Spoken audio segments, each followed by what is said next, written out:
다음 날 아침은 여행하기에 아주 좋은 날씨였다. 우리는 여행을 계속하는 도중 여러 가지 일에 부딪혔으나 뛰어넘기로 하였다. 그러나 그동안에도 알리산도 공주의 짓거리기를 잘하는 입은 프로펠러와 같이 활동을 계속했다.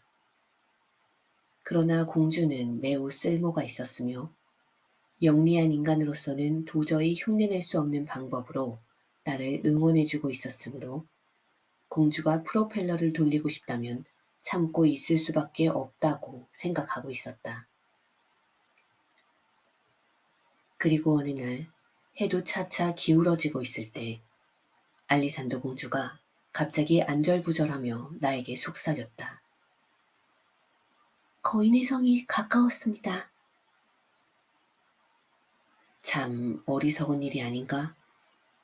나는 화가 났지만 여행의 목적이 분명히 그 거인의 성이고 거기서 무엇인가 어떻게 되어 있다는 것이었다. 사실 그동안은 무엇 때문에 여행을 하는지도 잊어버리고 나는 참으로 유쾌했었다. 그러나 거인의 성이라고 하자 마음이 기묘하였다. 알리산도 공주는 흥분하여 눈초리를 치켜 올리고 손을 맞잡고 있었다. 그것에 응하여 나의 가슴도 쿵쿵 뛰기 시작했다. 이윽고 공주는 말에서 휙 뛰어내려 나에게 신호를 했다. 그리고 발소리를 죽이고 기는 것처럼 하여 고개 끝에 숲으로 갔다. 나도 공주의 흉내를 내어 가까이 가자 공주는 긴장된 눈으로 숲 저쪽을 가리키면서 숨찬 소리로 속삭였다. 저성입니다. 저성. 나는 멍청해졌다. 이건 아무래도 성이라고? 저건 돼지우리입니다. 널빤지로 둘러친 돼지우리. 그러자 알리산도 공주는 매우 난처한 것처럼 나를 지켜보며 생각에 잠겨 있었는데 이윽고 이렇게 말했다. 거인이 마법을 걸어 돼지우리처럼 보이게 했어요. 보기에는 돼지우리로밖에 보이지 않지만 그러나 나는 확실히 저것이 위험이 있는 성이라는 것을 압니다. 큰 도랑이 있는 훌륭한 성, 솟아있는 탑에는 깃발이 나부끼고 있습니다. 신이여, 도와주십시오. 그 붙잡혀 있는 존귀한 분은 어떻게 하고 계시는지 나의 가슴은 아픕니다. 네, 그렇습니까? 공주는 환상에 사로잡혀 있는 것이다. 미치광이에게는 거역하지 말 것이다. 미신은 바른 정신을 가진 사람도 이와 같이 미치게 한다. 나는 이유를 알았기 때문에 거역하지 않기로 했다. 알리산도 공주는 떨면서 계속 짓거렸다. 여기 붙잡혀 계시는 귀부인들은 마법 때문에 돼지로 보이고 있습니다. 만약에 이 마법을 풀지 못하면 돼지가 개로, 개가 고양이로, 고양이가 쥐로 되어 나중에는 색깔도 냄새도 없는 가스로 되어버릴 염려가 있습니다. 그러므로 돼지로 보여도 제대로 귀부인으로 대접하지 않으면 안 됩니다. 아니, 참으로 그대로입니다.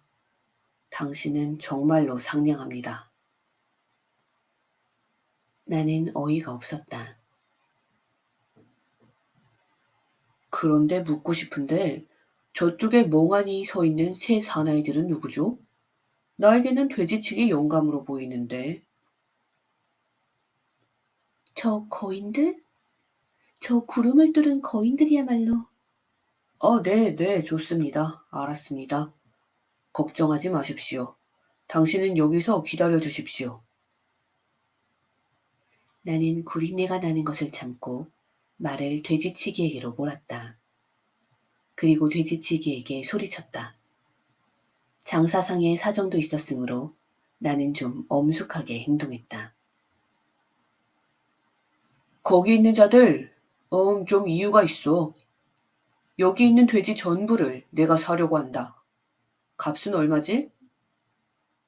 꽤 구리구나. 얼마인지 빨리 말해라. 숨이 막힐 것 같다. 참 구리네 나는 귀부인도 다 했구나. 돼지치기는 크게 기뻐했다. 네, 고맙기도 해라. 세금은 물 수 없어. 내일은 이 돼지를 교회의 목사님과 관리들이 가져갈 판이었습니다. 모두 16페니만 내셔요. 좋아, 사기로 하겠어. 시내보다 매우 비싸기는 했으나 이것도 생각할 문제이다. 돼지를 교회나 영주나 관리들에게 빼앗기면 알리산도 공주가 귀부인을 구할 수는 없지 않겠는가? 어느 돼지치기 아주머니는 지난해 교회에서 나온 사제에게 10마리의 돼지 중 가장 살찐 놈 한 마리를 세금으로 빼앗겼는데 그때 그 아주머니는 아이를 사제에게 내밀며 이 무자비한 짐승아, 왜 미천을 빼앗아가면서 아이만은 두고 가는 거냐? 하고 대들었던 모양이다. 나는 돈을 지불하고 돼지치기가 떠난 다음 알리산도 공주를 불렀다. 공주는 기쁨의 눈물을 흘리면서 돼지 속으로 헤치고 들어가서 돼지를 안기도 하고 쓰다듬기도 하였다. 돼지는 꿀꿀 울며 귀찮아하는 모양이다. 돼지는 바른 정신이다. 바른 정신이 아닌 것은 인간 쪽이다. 나는 돼지 앞에서 인간인 것이 부끄러워진다. 그런데 이번에는 이 돼지들을 데리고 가지 않으면 안 된다. 엄숙하게 차린 기사가 돼지를 쫓아다니며 여행한다는 것은 참으로 부끄럽고 가엾은 일이다. 화나게 하는 돼지들. 겨우 저녁 때에 알리산도 공주가 가리킨 저택에 돼지를 몰아넣었다. 여기가 공주의 저택이죠? 야, 굉장한데? 그러나 공주에게 내 말이 들렸다고는 생각되지 않는다. 공주는 자꾸만 돼지의 수를 헤아리고 있었는데 점점 얼굴색이 달라져 갔다. 이건 또 무슨 일이 일어났나 하고 내가 긴장하고 있는데 아닌 게 아니라 공주는 비명을 질렀다. 네로마스트 모르가노 왕녀가 두 사람의 시녀인 안젤라 배왕과 에리드 꼬모 배왕과 함께 행방불명이 됐어요. 아, 이 혀를 깨물 듯한 괴상한 이름이 세 마리의 돼지 이름인 모양이다. 나는 행방불명이 되어도 좋다 하고 속으로 생각했는데 알리산도 공주가 몹시 슬퍼함으로 사람을 고용하여 돼지 찾기대를 숲과 언덕으로 보냈다. 참으로 어리석은 일이다. 돼지는 모두 찾아냈으나 이런 어리석은 이야기는 들은 적도 없다. 이런 냄새도 맡은 일이 없다. 하도 고약해서 질식하여 죽을 것 같다. 어쨌든 이러한 어리석은 소동을 벌이고 겨우 침대에 들어갔을 때에는 몸은 솜처럼 지쳐 있었다. 오래간만에 푹 자려고 생각했는데 웬걸 돼지 기부인들이 꿀꿀 쿵쿵 호리며 복도를 왔다 갔다 하면서 싸움까지 벌이는 소동. 도저히 잠잘 형편이 아니다. 잠들지 못하고 나는 이것저것 생각을 했다. 알리산도 공주는 역시 바른 정신임에는 틀림없다. 그러나 내가 보기에는 정말 미치광이이다. 어리석은 일도 어릴 때부터 믿게끔 훈련되면 그리고 주위의 사람들도 모두 그것을 믿고 있으면 틀림없이 그렇게 되고 말 것이다. 무서운 일이다. 그리고 내가 열차의 이야기를 하거나 인간이 하늘을 나는 것을 보았다고 말하거나 수백 킬로나 떨어져 있는 사람과 전화로 말할 수는 있다고 하자. 이 사람 가엾은 미치광이 하고 나를 쳐다볼 것이다. 알리산도 공주는 마법을 믿고 귀부인이 돼지가 된 것을 믿는다. 그리고 나 19세기의 양키는 전신과 전화의 힘을 믿는다. 다음 날 아침, 알리산도 공주는 돼지들을 모두 식당에 몰아넣고 돼지 귀부인에게 아침 대접을 시작했다. 좋은 일이다. 다만 나는 가슴이 막혀 먹을 수 없다는 이야기다. 알리산도 공주, 가족들이 보이지 않는데 어디 계시죠? 가족? 어느 가족 말입니까? 물론 저택의 가족 말이죠. 당신의. 나의? 아니, 나에게는 가족이 없습니다. 그런데 여기는 당신의 집이죠? 아니요. 누구 집일까? 아, 이건 또, 그럼 누구로부터 초대되어 여기 왔습니까?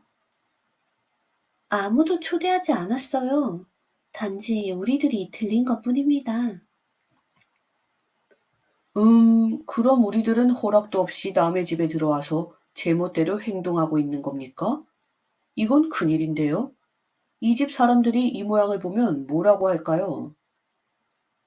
다만 감사하다고 할 뿐으로 생각해요. 감사? 왜 감사를?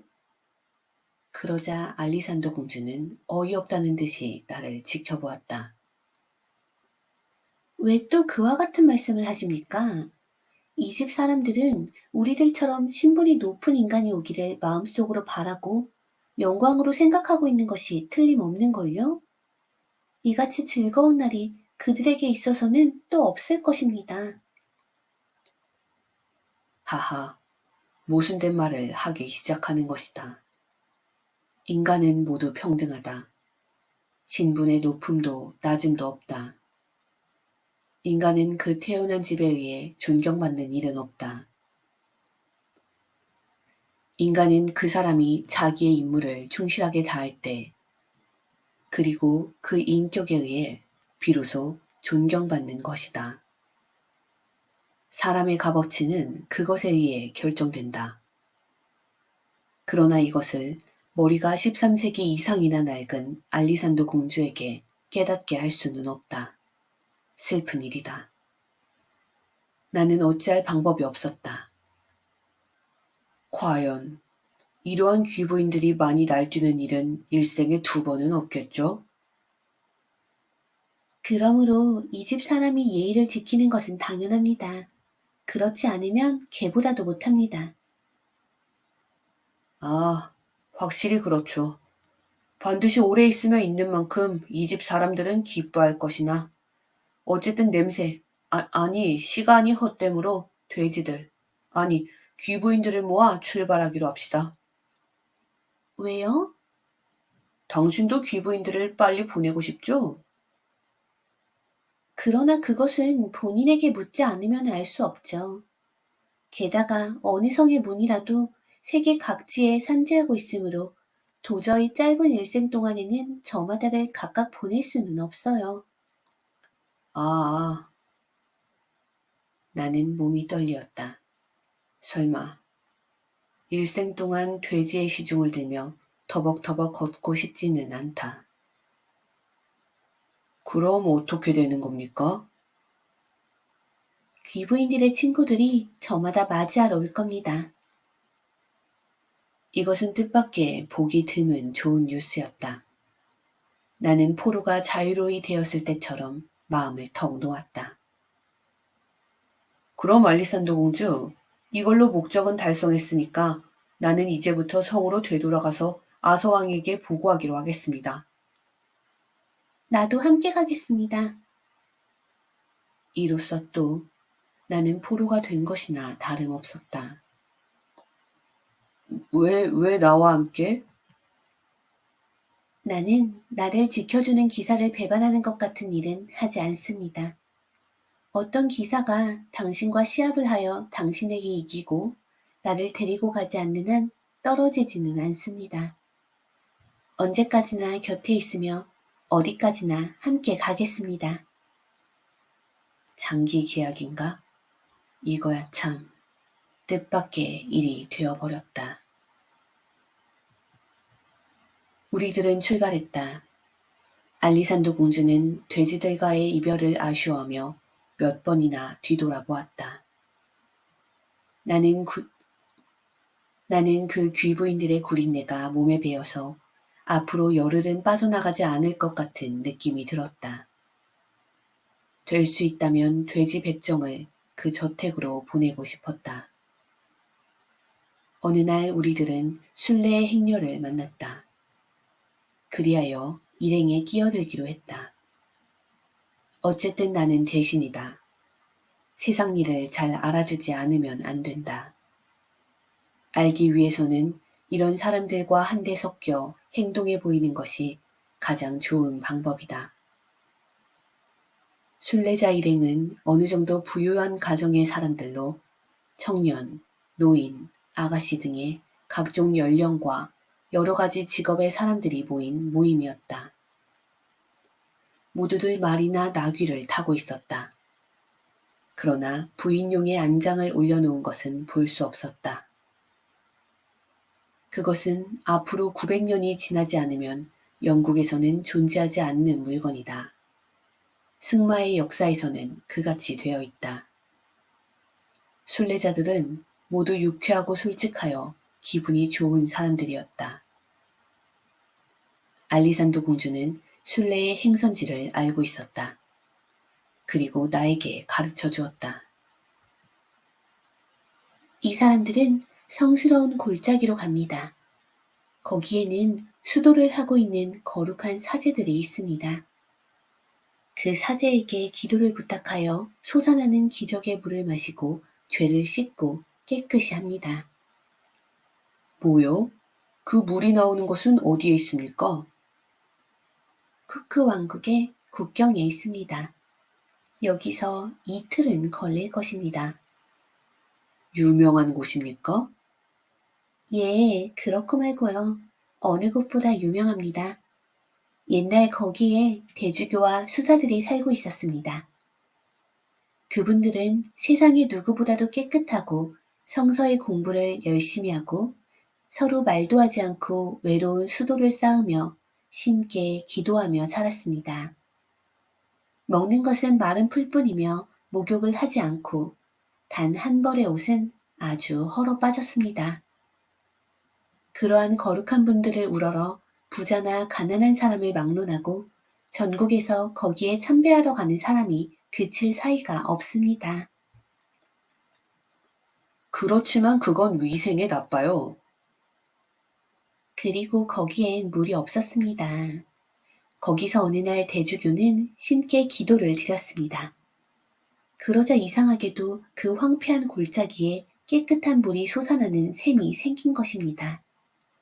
샘이 솟아오르자 수사들은 마귀의 게임에 져서 목욕을 하고 싶어졌습니다.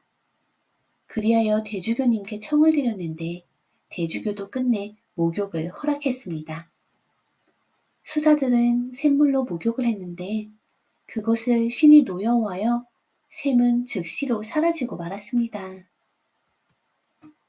그럼 사제들은 몹시 당황했겠는데 그러한 일에 매우 잘 속으니까. 그것이 그 사람들의 하나의 죄였습니다. 그 사람들은 눈물을 흘리면서 다시 샘이 솟아나도록 기도를 했습니다. 행렬을 짓기도 하고 제물을 바치기도 하고 마리아님께 촛불을 바치기도 했으나 모두 허사였습니다.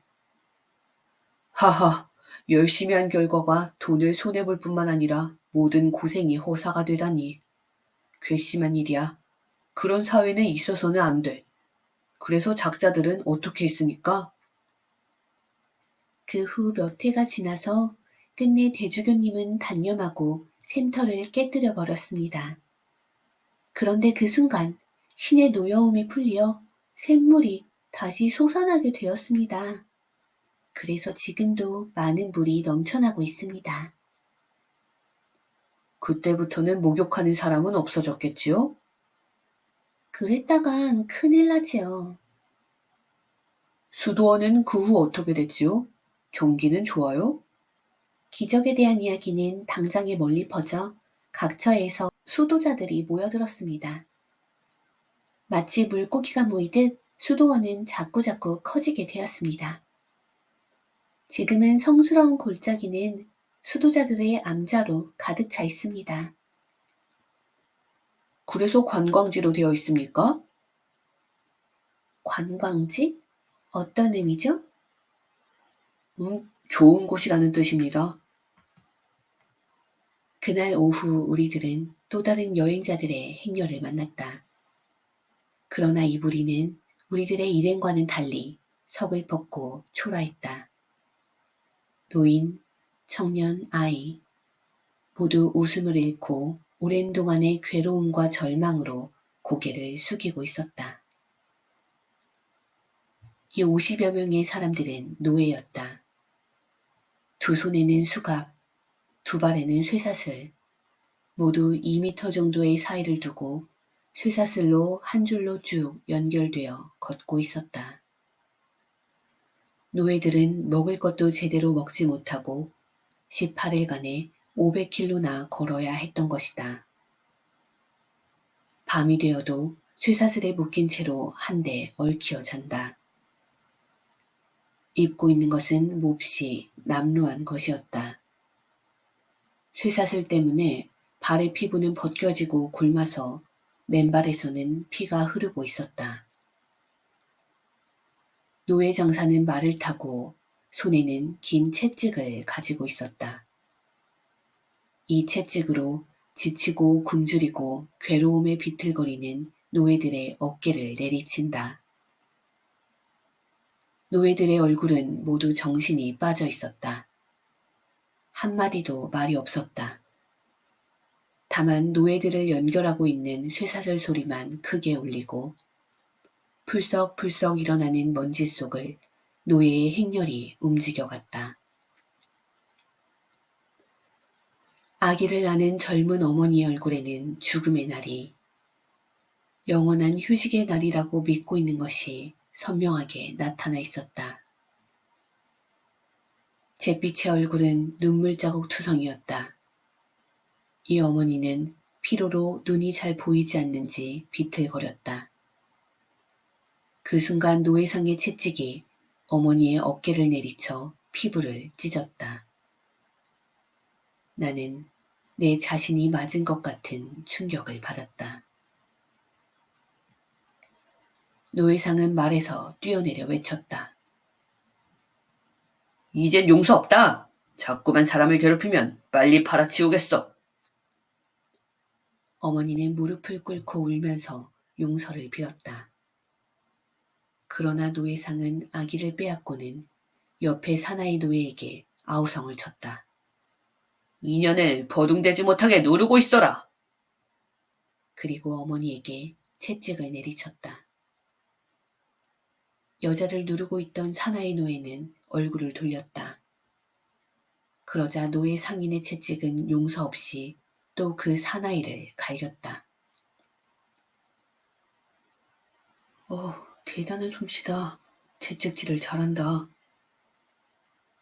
순례의 사람들은 이런 말을 속삭이며 구경하고 지나갔다. 이 사람들로서는 언제나 흔히 보아오는 당연한 일이었던 것이다.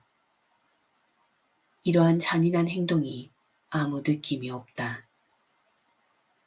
인간의 감정 중에서의 우수한 부분, 즉 동정심이 마비되어 버린 것이다. 이것은 이 순례자들은 친절한 사람들 뿐이며 만약에 상인이 말을 이처럼 취급한다면 용서하지 않을 테니까. 나는 지금 노예에게 아무것도 해줄 수가 없다. 그것이 괴로웠다. 세상의 관습에 갑자기 반항할 수는 없는 것이다. 그러나 언젠가는. 길가의 대장간 앞에서 그 어머니 노예는 옆으로 세워졌다. 이윽고 그 노예를 살 지주가 왔다. 여자는 여기서 쇠사슬을 벗기어 넘겨지게 되어 있는 것이다.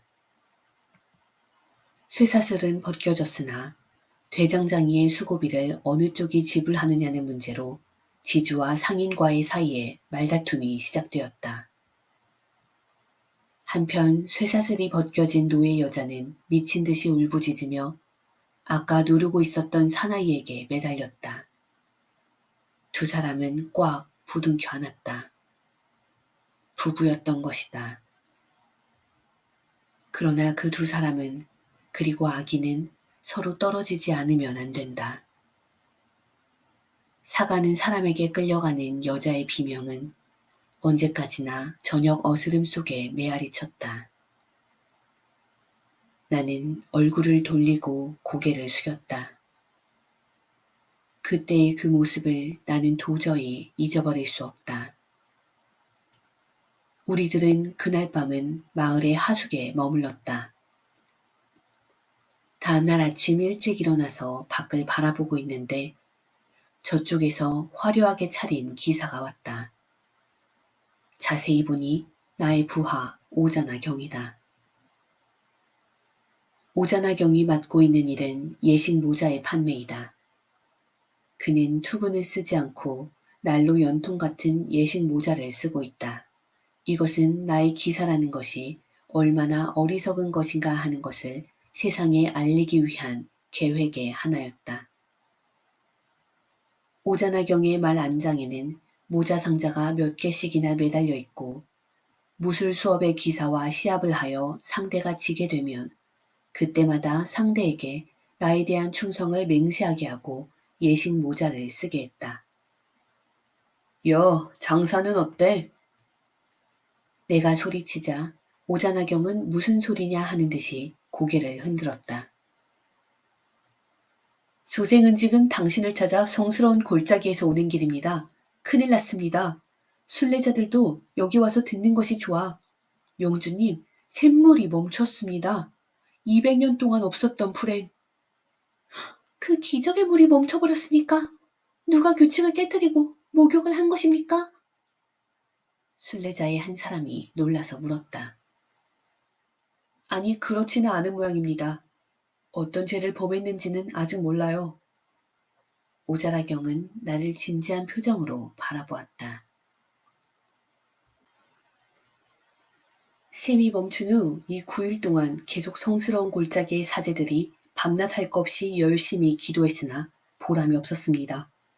이제는 소리도 나오지 않아서 기도문을 하늘에 써놓을 정도입니다. 이렇게 되고서는 보스님의 마법의 힘으로 샘을 원래대로 하는 수밖에 방법이 없습니다. 그래서 보스님을 찾고 있습니다. 그런데 골짜기에는 멀린이 왔습니다. 멀린은 비록 지구를 깨서라도 악마의 도움을 빌어 자기가 샘이 솟아나게 한다고 아침부터 밤까지 계속하여 땀을 흘리면서 마술을 하고 있는 모양입니다. 그러나 조금 더 효력이 나타나지 않는다는 것입니다. 나는 머리를 끄덕였다. 알았어. 그럼 오자나경, 하숙에서 좀 쉬어가요. 그리하여 나는 아침 식사를 하면서 생각한 후에 오자나경의 모자 안쪽에 다음과 같이 썼다. 화학제약부 G, PXXP 1호 2개, 3호 2개, 4호 6개, 부속품 한 벌을 함께 보내라. 그리고 두 사람의 기사를 보내도록. 오자나경, 이걸 가지고 빨리 성으로 돌아가서 클라렌스에게 보여주시오. 네, 알았습니다. 오자나경은 즉시 흙먼지 속을 달려 사라졌다. 순례자의 일행은 샘물을 목적으로 하여 왔는데 결국은 샘물이 나오지 않으니 나오지 않는 모양을 구경하기 위하여 가게 되었다. 이것이 새나 고양이, 땅 지네라면 방향을 바꾸어 더 득이 되는 일을 하려 했을 것이나 그들은 오히려 이때까지의 40배나 샘을 보고 싶어 했다. 아무래도 인간이라는 것은 그러한 것인 모양이다. 성스러운 골짜기는 사막이나 황야라고 할 수 있는 죽은 것 같은 풍경 속에 있었다. 우리들은 어두워지기 전에 수도원에 도착했다. 종소리가 가까운 곳에서 엄숙하게 울려 퍼졌는데 그것은 최후의 심판의 계시처럼 들렸다. 성스러운 골짜기의 사제들은 그야말로 생명을 빼앗기는 것처럼 창백해져 있었다. 이것을 미신에 사로잡힌 절망이라고 하는 것일 게다. 겁을 먹은 듯한 검은 옷의 모습이 여기저기 어슬렁어슬렁 거리고 있었다. 어리석은 작자들이다. 나이 먹은 수도원장은 나를 보자 정말 가엾을 정도로 기뻐하며 기쁜 눈물을 흘렸다. 부탁입니다. 샘물을 부활시켜 주십시오. 위대한 힘을 부탁드립니다. 그것을 어찌 교회가 마법이라고 말하리오까. 교회와 마법과는 사이가 좋은 것은 아니니까 그렇게 말한 것이다. 신부여, 내가 하는 일에는 악마의 힘 같은 것은 빌지 않아요. 나는 모두 신의 섭리로 이 세상에 만들어질 것만을 사용하니까요. 그러나 지금 멀린이 당신을 위하여 특별히 소중한 마술을 열심히 하고 있죠. 그렇습니다. 멀린님도 하고 계시지요. 마법의 힘으로 샘물을 솟아나게 한다고 맹세하고 있지만 그러면 잘 해보도록 하는 것이 좋을 겁니다. 그럼 보스경, 구경만 하지 말고 제발 힘을 도와주기를 부탁드립니다. 신부님, 그것은 좋지 않습니다. 서로 방법도 틀리며 그것이 뒤죽박죽이 되면 안 됩니다. 게다가 첫째로 저쪽에 대해 신뢰이니까. 그리고 함께 일을 하게 되면 나중에 엉망진창이 됩니다. 일이 잘 안 되거나 잘 되거나 서로 다투게 될 테니까요. 지금은 멀린이 하고 있으므로 멀린이 손을 들고 굴복할 때까지는 나는 손을 대지 않기로 하겠습니다. 그렇다면 본인이 멀린님을 거절하지요. 매우 절박해지고 있으니까 거절할 권리도 있다고 생각해요. 멀린님은 좋아하지 않을 것이나 그것이 만인을 위한 것이라면 어쩔 수 없습니다. 제발 보스경 시작해 주시기를. 그건 안 됩니다. 멀리는 그래도 꽤 솜씨가 있습니다. 저 엉터리가 실내 마술사에는 틀림없지만 시골이나 돌아다니는 마술사로서는 좋은 솜씨요. 유명하기도 하고 최선을 다하고 있으니까 멀린이 포기하기 전까지는 가로채지 않겠습니다. 내가 이렇게 말하자 수도원장은 입을 멍청하게 벌리고 있다가 문득 명안이 생각난 모양이지 말했다. 그렇지. 멀리님이 일을 포기하도록 하는 방법은 얼마든지 있어요. 교회의 권력은 만능이니까요. 만능이고 말고요. 그리고 누가 헐뜯으려 해도 우리 교회가 상관할 바는 아니니까요. 아니 신부님, 내가 시작을 한 후 멀린이 방해를 하면 오히려 곤란합니다. 그래서 한 달이나 오래 끌면 큰일이죠. 한 달이나? 아니, 그건 큰일이죠. 생각만 해도 나의 가슴은 터질 것 같아요. 보스경, 나는 어찌했으면 좋을지 몰라요. 좋을 대로 해주셔요. 비록 수도원장이 죽을 정도로 초조해하며 기다리다 지쳐도 나는 나대로의 사정이 있다. 카멜로성의 클라렌스에게 주문한 물건이 도착하기까지 앞으로 2, 3일은 걸릴 것이다. 그때까지 멀린이 계속하게 하는 것이 좋다. 다음 날 아침 나는 문제의 셈이라고 하는 우물에 가보았다. 거기에는 멀린이 비비처럼 팔딱거리며 열심히 주문을 외고 있었다. 그러나 우물에서는 멀린의 머리에서 떠오르는 긴 만큼의 물기도 오르지 않는다. 멀린은 몹시 불쾌한 모양이었다. 과연 이 일은 초급의 마법사에게는 좀 힘들 것이다. 그러한 말을 내가 옆에서 중얼거리자 그때마다 멀리는 몹시 화가 나서 내게 마구 욕을 퍼부어댔다. 샘물이 나오지 않게 된 이유는 내가 생각한 대로였다. 샘은 성스러운 물이 아니었다. 보통 우물이며 아주머니들이 자기 집에서 애용하고 있는 우물과 다름없이 주위를 돌로 벽을 쌓고 있었다. 기적의 우물이라니 참 웃기는 일이다. 그 우물은 돌로 된 교회 안에 어두운 실내에 있으며 그 물을 사제들이 감아올리는 식의 쇠사슬로 퍼올려 교회 밖에 있는 돌 저수통에 붓게 되어 있었다. 그리고 교회 안은 사제 이외에는 출입 금지다. 어쨌든 신성한 곳이니까. 주위의 벽에는 물이 솟아났다고 하는 기적의 유래를 설명하고 있는 종교화가 걸려 있었다. 그림에는 천사가 그려져 있다.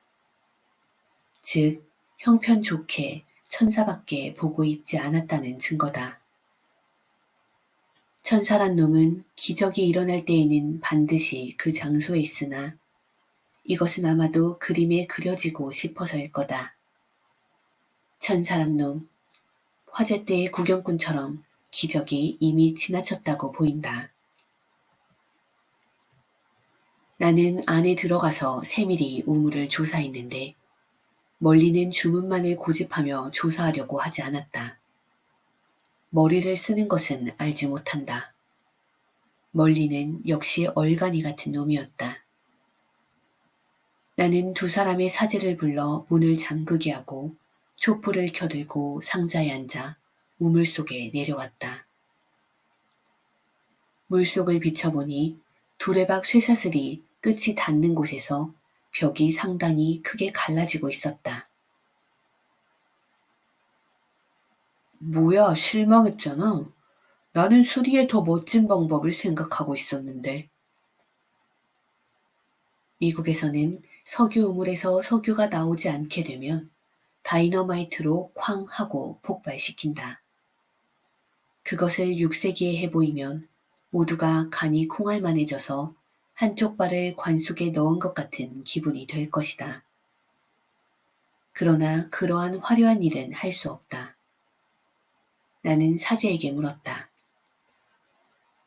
우물 깊이는 어느 정도지요? 네, 아직 누구도 그러한 것을 물은 사람은 있지 않아서. 물은 어느 곳까지 차 있었습니까? 거의 위에까지 차 있었습니다. 확실히 그런 모양이다. 두레박줄이 7m에서 10m 정도밖에 사용되지 않은 것 같다. 나머지는 아주 녹슬어 있었다. 우물 속에 물이 새어나가는 곳이 생긴 것을 나는 확인하였다. 사제들은 성가를 부르고 신의 도움을 구하여 종을 치기만 했지 누구 하나 우물 속에 들어가서 조사하려고 하지 않았다. 이 세상에서 이치에 맞지 않는 것을 믿는 놈같이 곤란한 자는 없다. 정당한 것을 말하면 놈들은 그 사람을 모반자라고 한다. 이 일은 매우 어렵습니다. 그러나 할 자신은 있습니다. 만약에 멀린이 실패하면 대신하겠습니다. 그는 보통 마법사이지만 겨우 객실용의 마법밖에 할 수 없으니까 99% 실패합니다. 그렇다고 멀린의 불명예는 되지 않을 겁니다. 이러한 기적을 할 수 있는 사람은 인류 호텔의 경영도 할 수 있는 정도가 아니면 안 되니까. 나는 거드름을 피웠다. 이 일이 어려운 일이라는 것이 퍼지면 퍼질수록 나에게 있어서는 유리하다. 선전의 힘은 무시할 수 없다. 미국의 상인은 선전에 크게 힘을 기울이는 것을 나는 알고 있다. 이 골짜기의 사제들은 이 일이 어려운 것을 사람들에게 우는 소리로 말할 것이다. 2, 3일 지나면 그것은 사방에 퍼진다. 그날 오후 나는 알리산도 공주와 함께 고행을 행하는 수도자라는 것을 구경 갔다. 참으로 기묘한 구경거리였다. 한마디로 말해서 어느 것에 뒤떨어지지 않는 비위생적인 견본으로서 벼룩과 모기의 배양의 경쟁을 하고 있었다. 그리고 모두 만족한 듯한 얼굴을 하고 있었다. 알몸으로 진흙탕 속에 누워 벌레들에게 찔리우면서도 자랑스러워하는 사제, 바위에 기대어 하루 종일 기도를 계속하는 사제, 서 있는 채로 잠들고 있는 사제, 47년 동안 한 방울의 물도 사용한 일이 없다는 수녀님. 이러한 미치광이들의 주위에는 눈을 휘둥그렇게 뜬 순례자들이 둘러서 있고 존경하는 마음으로 엎으러질 것 같은 모습을 하고 있었다. 이러한 고행을 해야만 신이 상대해주는 성인이 된다고 부러워하고 있었다. 특히 평판이 높은 것은 지상 20m 높이의 무대를 만들어 그 위에서 20년 동안이나 초조하게 머리가 발끝에 닿을 만큼 허리를 구부리고 기도를 계속하는 수도자였다. 나는 시계로 재어보았는데 24분 42초 사이에 1244회나 몸을 구부렸다. 이만한 에너지를 헛되게 소비하는 일은 정말 아까운 일이다. 나는 이 일을 수첩에 적고 나서 나의 공장에서 만든 재봉틀을 선물로 주었다. 말이 나온 김에 그것을 보고하면 수도자는 내가 재봉틀을 주고 나서 5년 동안 1만 8천 장의 좋은 품질의 린넨 셔츠를 만들어냈다. 하루에 10장꼴이다. 수도자들이 순례자들에게 이 셔츠를 한 장에 1달러 반으로 팔자 날아가듯이 팔렸다. 그때의 1달러 반이라고 하면 소 한 마리나 아서왕이 자랑하는 승마용 말 한 마리의 값이었다. 아직 돈 시세가 있었던 시대였으니까. 이 셔츠는 죄로부터 몸을 지키는 마귀를 물리치는 옷이라고 불리기도 했다. 나는 이 셔츠로서 처치하기 곤란할 만큼 난처할 정도의 돈을 벌었다. 그 후 이 재봉틀로 인하여 수도자는 한쪽 발을 쓸 수 없게 되어 이 일도 그만두게 되었다. 그러나 그때까지 그 수도자도 돈을 많이 벌어놓을 수 있었다. 우물 이야기로 되돌아간다. 토요일 낮에도 나는 우물에 가서 실정을 보았다. 멀리는 여전히 자욱하도록 연기를 내는 가루를 불에 그슬렸다.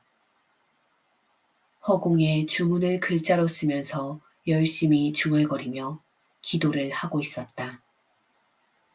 그러나 어쩐지 몹시 지쳐가고 있는 것 같았다.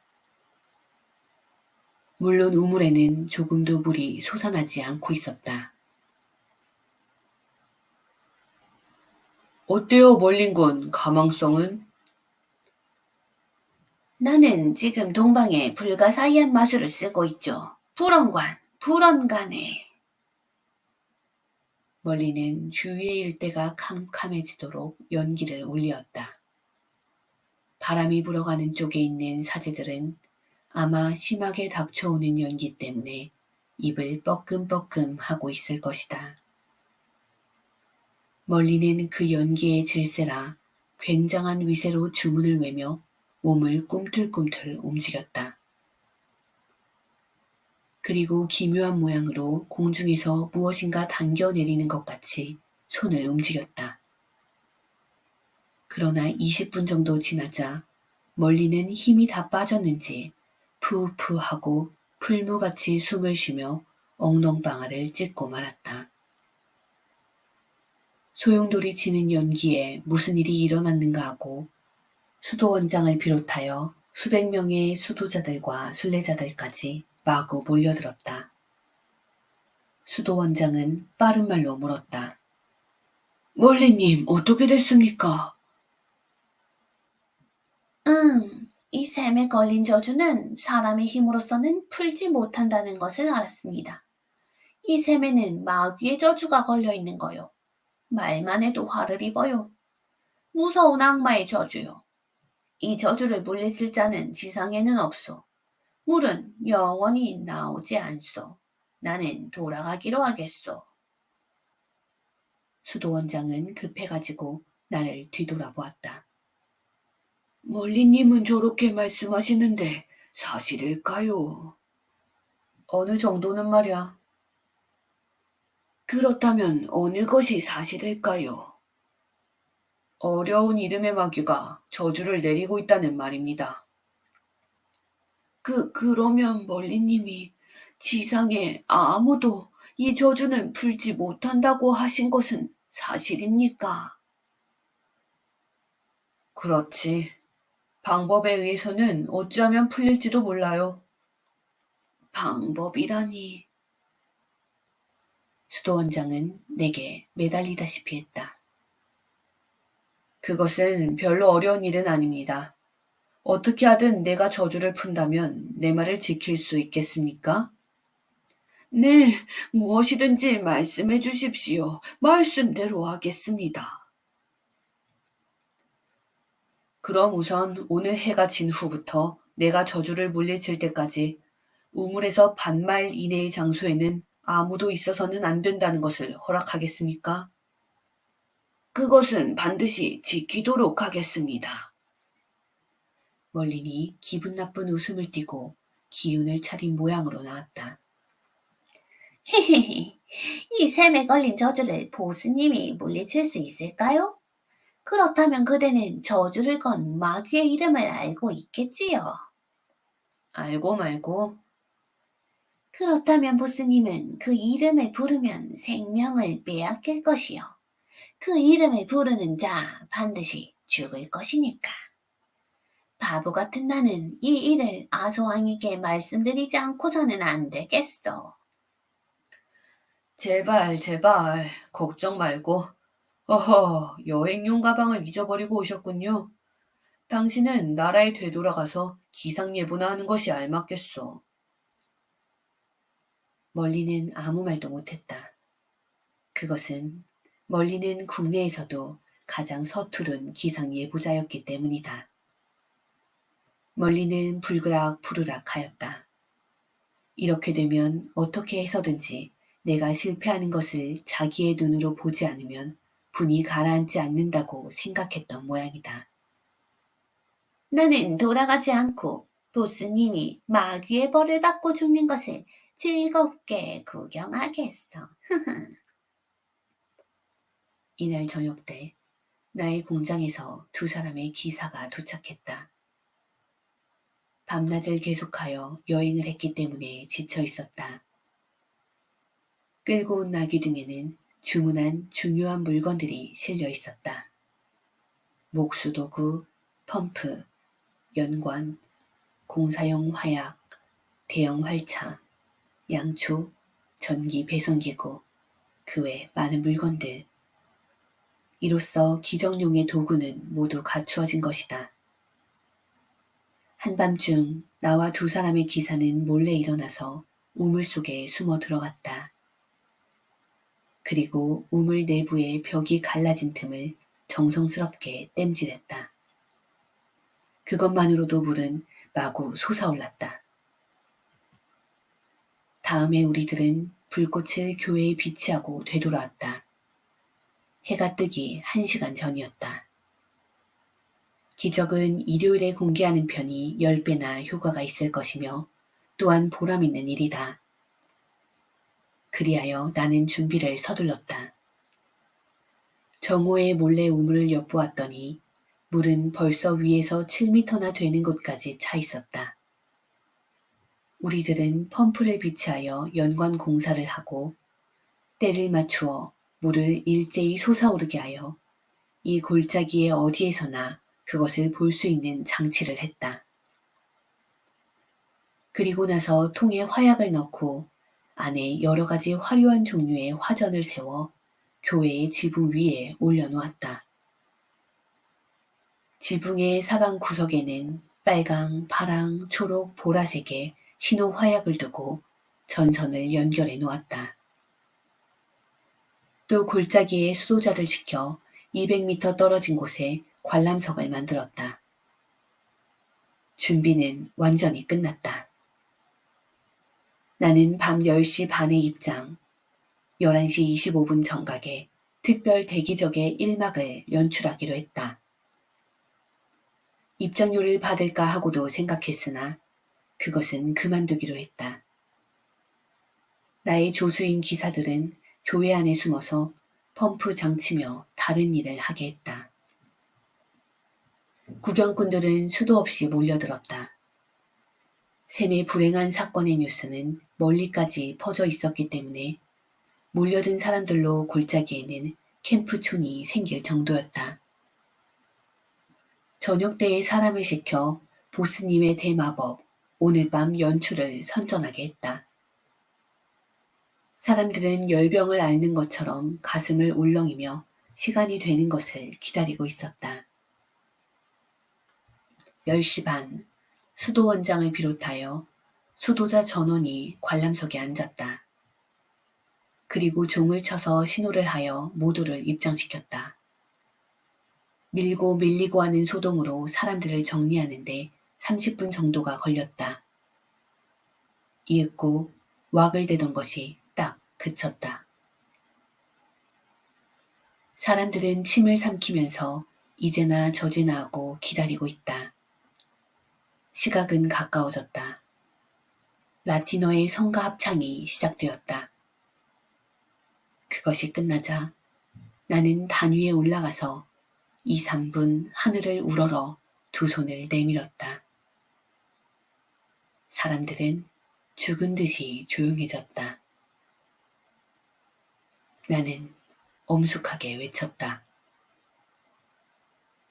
콘스탄티 베리타니시스 시에르다 데르가스 스프에포후엔 마츠히 루스게 제르시아후토. 그리고 외침이 끝남과 동시에 전선을 이었다. 순간 굉장한 빛이 어둠을 창백하게 비쳤다. 사람들은 겁이 나서 비명을 지르며 머리를 부둥켜 안고 사방으로 도망쳤다. 수도원장이나 수도자들은 성우를 그으며 떨면서 기도를 했다. 멀리는 꾹 참고 앉아있기는 했으나 창자가 뒤집힐 듯이 놀라고 있었다. 멀리는 이런 굉장한 모양으로 개막되는 마법은 아직 본 일이 없었다. 잇따라 나는 두 손을 높이 들어 올리고 신음하듯이 외쳤다. 니일리스 텐디 나말 토데르카이스 엔슈 파렌 관계 사텐데츠 베르샤겐. 그리고 이번에는 붉은 전등을 켜게 했다.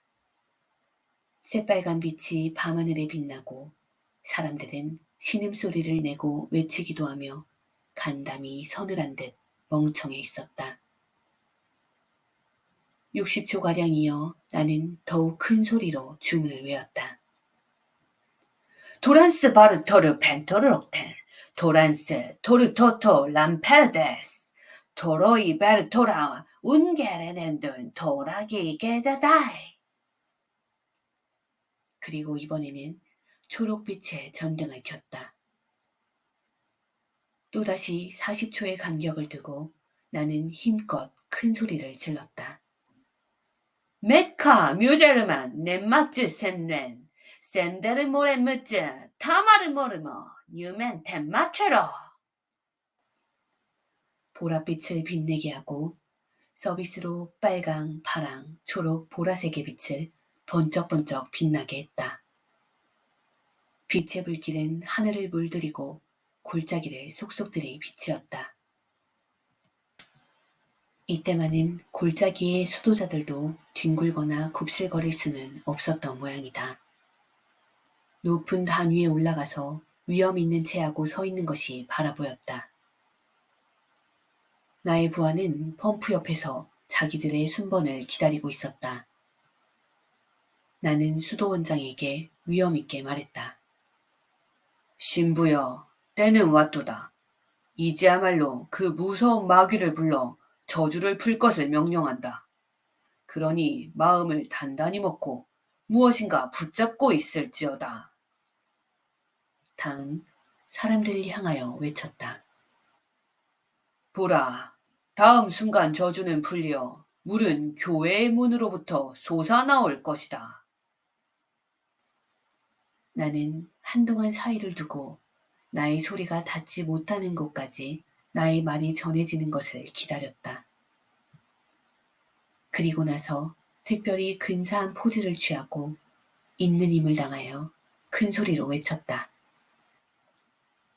자, 나는 명령하노라.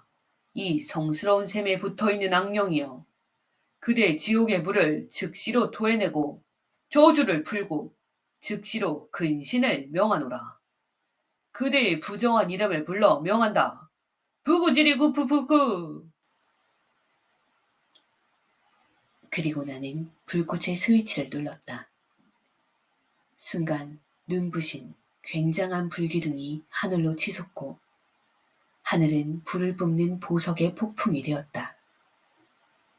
그리고 그 빛 속에 성스러운 샘의물은 예정대로 솟아올랐던 것이다. 펌프 개원이여 수고가 많았어.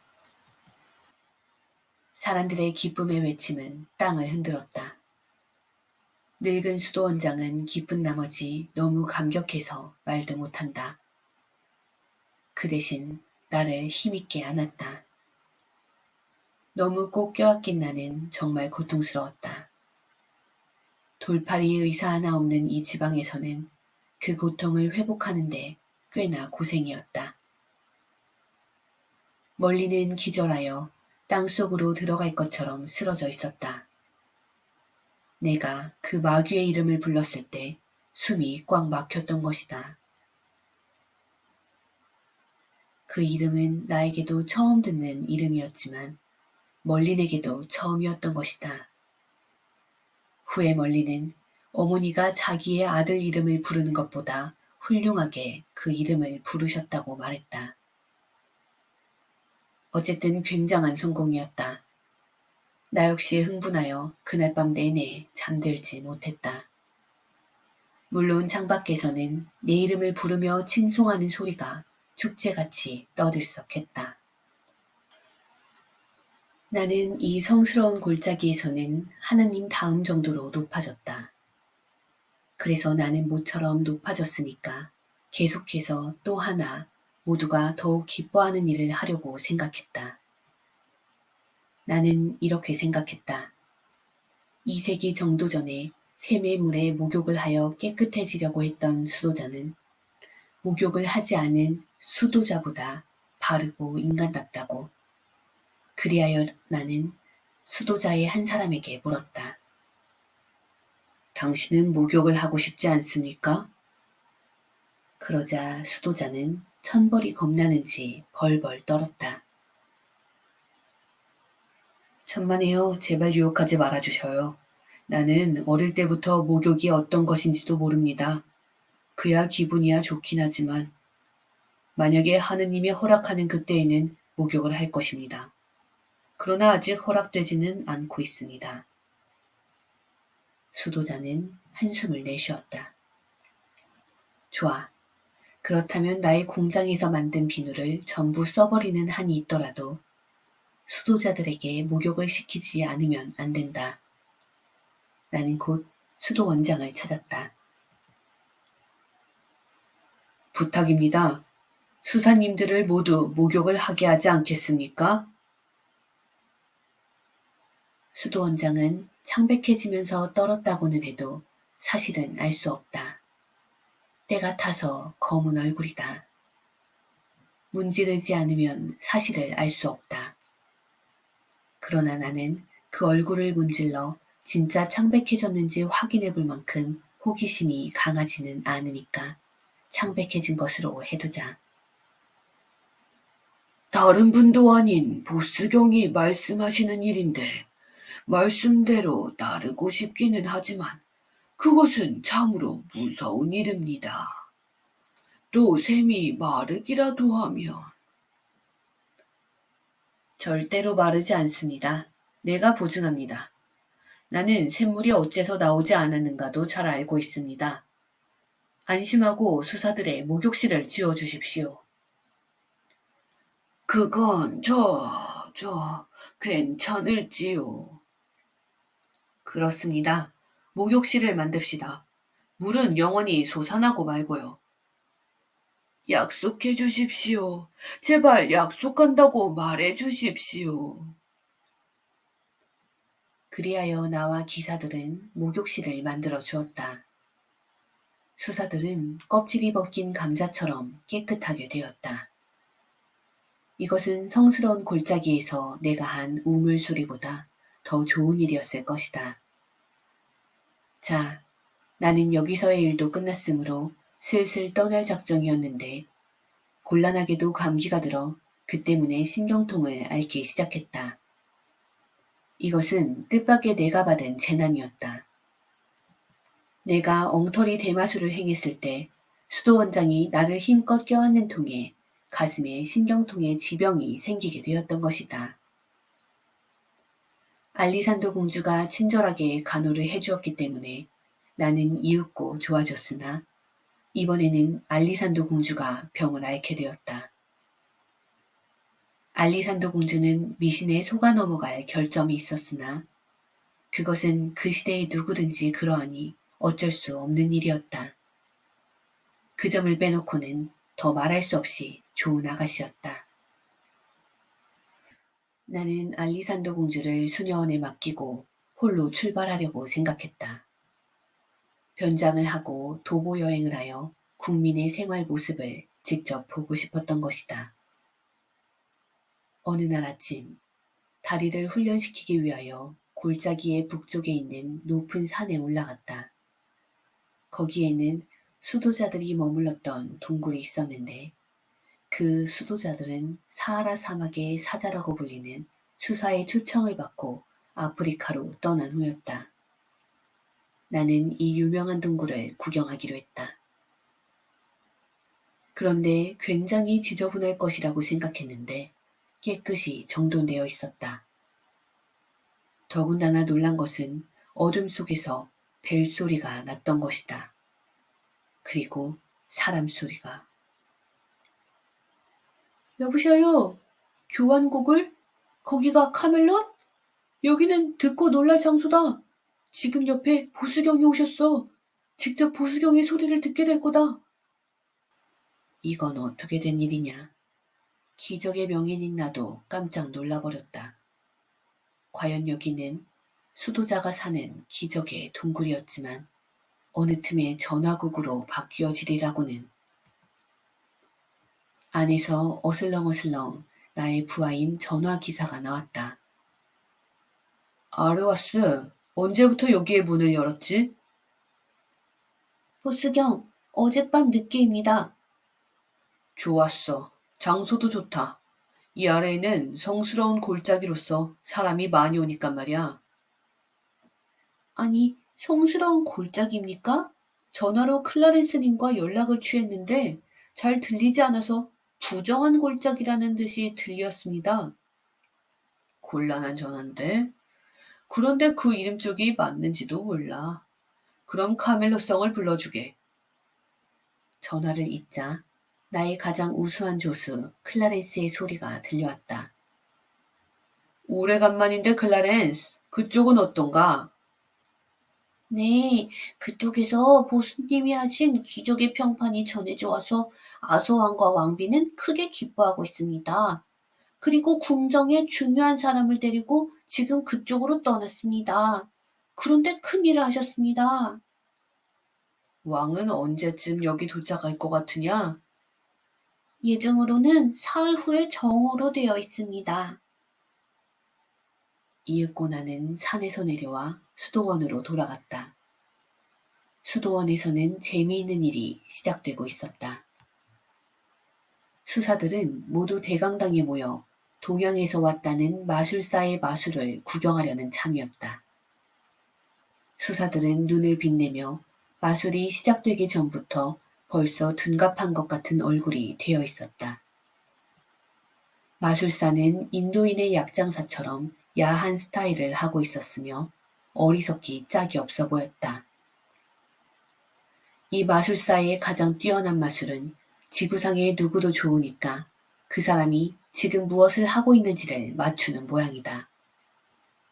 또 미래에 무엇이 일어날지도 맞추는 모양이다. 마술사는 마룻바닥에 꾸불꾸불 여러 가지 선을 긋고 주문을 외고 있었다. 나는 대마술사이므로 놈이 사람을 속이기 위한 준비로서 체하고 있는 것 정도는 곧 알고 있었다. 나는 비웃으면서 구경하고 있었다.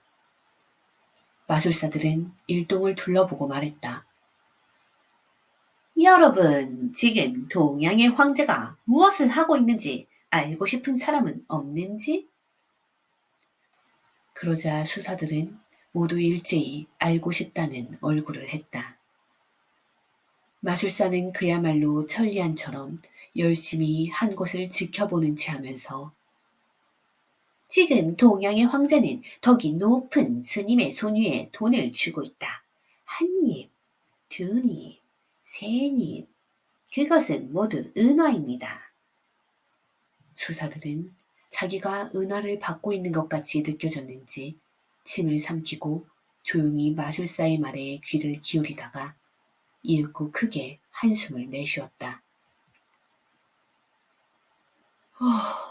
굉장한 마술이다. 어떤 수업을 하셨기에 이러한 놀랄만한 마법을 지니게 되었을까? 그러자 마술사는 우쭐대면서 또 인도의 왕이 지금 무엇을 하고 있는가를 말하고 또다시 이집트의 왕에 대한 것, 바다 저쪽에 국왕에 대한 것을 차례로 우쭐대며 말하여 순진한 수사들을 놀라게 했다. 이대로 거짓말을 하게 되면 놈은 백발백중의 마력의 소유자가 되어 나의 주가를 빼앗을 것 같다. 브레이크를 여기서 걸지 않으면 안 되겠다. 그래서 나는 물었다. 뭐든지 맞출 수 있습니까?